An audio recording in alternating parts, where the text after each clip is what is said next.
arjecela saaxiib Raj adiga weligaaga jecel ma samaysay? haa saaxiibkayga naash jecel waan sameeyey aniga. Okay saaxiib qale maxaa kugu dhacay bal jecelka dhankiisa maxaa la soo martay? jecelka siiso aniga dhowr jeer ayaan sameeyey laakiinse kumaanan ku guulaysan aniga.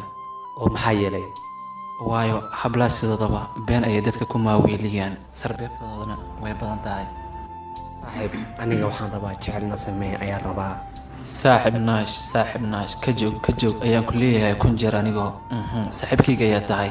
mar walba waxaa jeclaa adiga inaan kaa fikiro farxadaadana waxaa rabaa aniga inaan kula qaybsado. saaxiib gabar ayaa jirto waan jeclahay, gabadhaas waxaan rabaa niyadeeda inaan siiyaan rabaa, marna waa ka cabsadaa saaxiib aniga waxaa ku leeyahay hablaha way kala yahaan, kuwa maxaa jiraan oo jecelkooda maaragtaa serious uu ka yahay iyo kuwa maxaa jiraan sarbeeb ee ka tahay. marka aniga waxaa ku leeyahay saaxiib jecelka siisaba ka joog aan ku leeyahay aniga.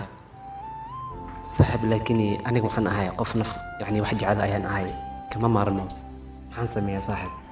waad jeclaan kartaa, qof walba wuxuu jeclaadaa, laakiinse hablahan waayahan joogaan kuma fahmi karaan. waayo waqtigaaga marka ay siisid doqon ayay kuu maleeyaan, shaqo la-aan inaad tahay ayay kuu maleeyaan, marka danahaada ka qabsatidna waxay kuu maleeyaan inaa habla qaara ku mashquulsantay ayay u maleeyaan.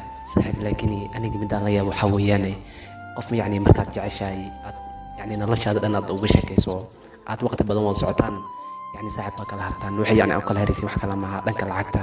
haddii aragta maanta nin lacag leh hore ayay u raacaysaa. haa hablo walba waxay ku dhahaan jeebkaada kusoo dhawow, marka jecelka siisaba lacag ma ahan.